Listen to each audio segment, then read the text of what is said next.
La democracia es el corazón de la cultura política argentina. Es el resultado de una lucha que tiene la edad de la patria.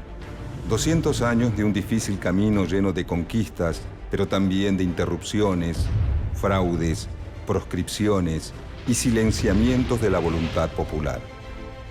200 años marcados por la constante ampliación de derechos. Porque la democracia es la soberanía del pueblo en acción.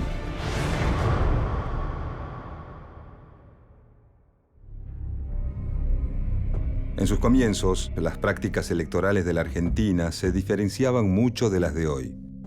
La participación era muy limitada y restringida. Las presidencias de este período, como las de Mitre, Sarmiento, Avellaneda y Roca, entre otras, se establecieron por medio de un sistema que favorecía la adulteración y la compra de votos. A principios del siglo XX, la llegada de enormes masas de inmigrantes provenientes de Europa transforma profundamente a la sociedad argentina. Desde su sanción, la Ley 1420 de Educación Laica, Gratuita y Obligatoria se transforma en el centro de un dinámico dispositivo de inclusión. Pero el sistema político, en manos de una minoría que representa a las clases dominantes, no acompaña ese proceso de movilidad social ascendente. Frente a los intereses de la oligarquía, las grandes mayorías reclaman sus derechos y la lucha popular se intensifica. La Unión Cívica Radical protagoniza una serie de levantamientos armados para reclamar la libertad de sufragio. Dentro del partido gobernante, algunos entienden la necesidad del cambio. Roque Sáenz Peña es el representante de las minorías sociales dominantes y sabe que si un gobierno no se legitima en las urnas, está condenado a gobernar bajo el estado de sitio y la represión militar. Entonces presenta un proyecto destinado a transformar de raíz el sistema político argentino, el voto secreto y obligatorio y el sistema de lista incompleta. Para garantizar la transparencia del sufragio, la ley se sostiene en los padrones de enrolamiento general de los ciudadanos. De esta manera, la justicia electoral aúna esfuerzos con el Ministerio de Guerra para terminar con la manipulación del sufragio de los conservadores.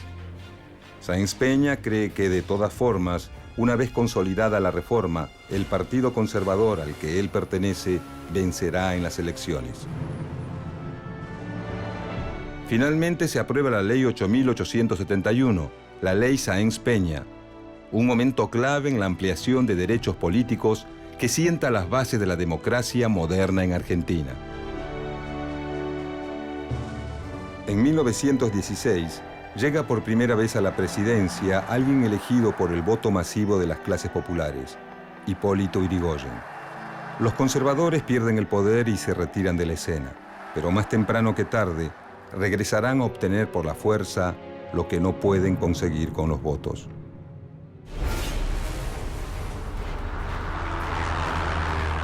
En 1930, un golpe de Estado devuelve a la oligarquía el poder político perdido en las urnas. La dictadura del general Uriburu inaugura un periodo sombrío signado por el fraude electoral y la proscripción de Yrigoyen. Una época en que la violación de la autonomía del votante se vuelve regla permanente y que pasará a la historia argentina con un nombre distintivo: la década infame. El general Uriburu desconfía de la capacidad del pueblo para gobernar. Pero los años 40 traerán novedades.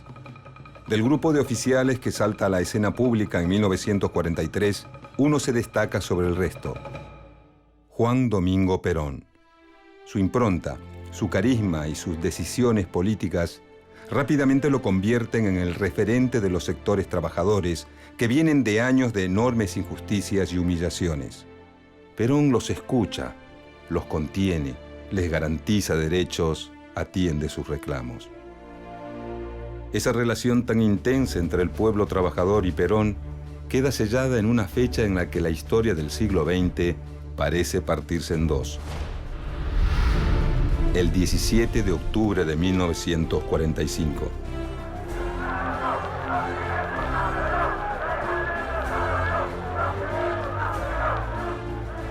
Meses después, ese liderazgo se legitima en las urnas.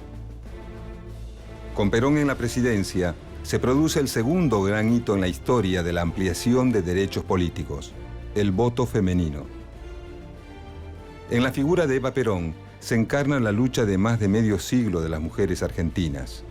Desde el primer momento, Evita encabeza la campaña. Como en 1912, los conservadores se oponen.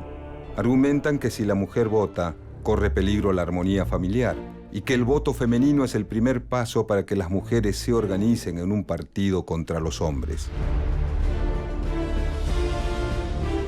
Sin embargo, el 23 de septiembre de 1947, una multitud de mujeres reunida en la Plaza del Congreso festeja la aprobación de la Ley 13.010 de sufragio femenino. Un nuevo triunfo de la democracia argentina. Mujeres de mi patria, recibo en este instante de manos del gobierno de la nación la ley que consagra nuestros derechos cívicos.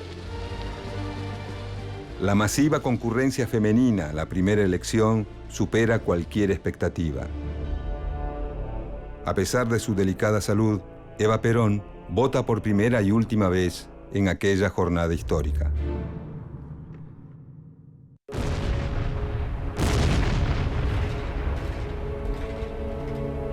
Pero tras una década de democracia, nuevamente un golpe de Estado silencia la voluntad popular.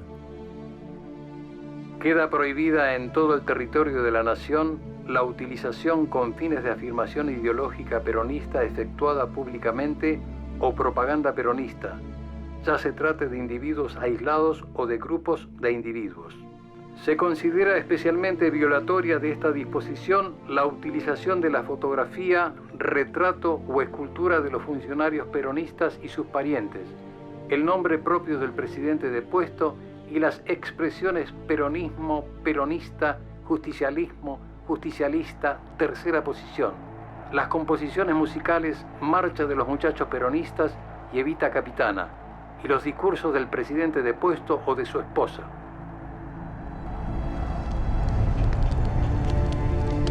A partir de 1955, con el peronismo proscripto y su líder en el exilio, se abre un largo periodo que llevará el sello de la persecución, los fusilamientos y los silencios cómplices.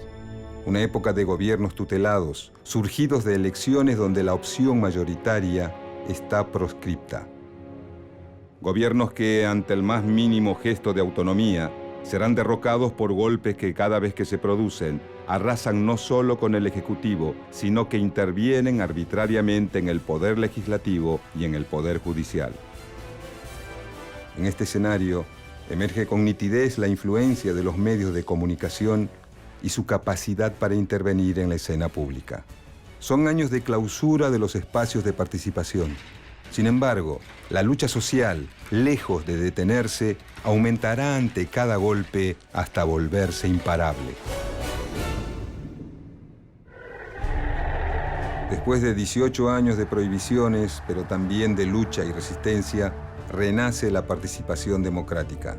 En todo el país, miles de jóvenes se convierten en protagonistas activos de su tiempo. Se inaugura así un periodo corto pero de gran intensidad, complejo, pasional, contradictorio.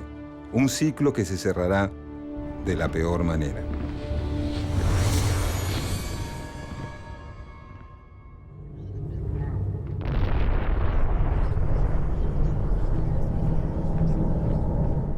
El país se sumerge en la etapa más oscura de su historia, marcada por el terrorismo de Estado. En ese contexto brutal de desaparición, tortura y muerte, la suspensión de los derechos políticos es otra de las cuentas de un rosario de atrocidades.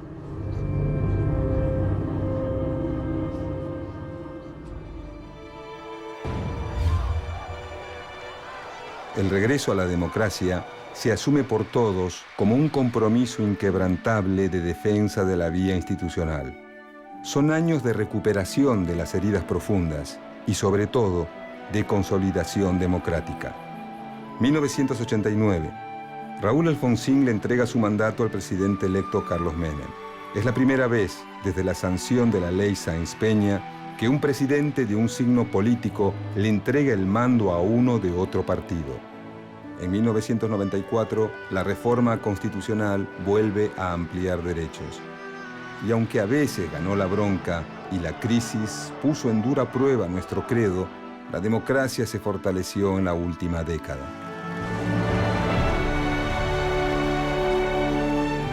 La política regresó para alentar el proyecto de un país más justo y para todos.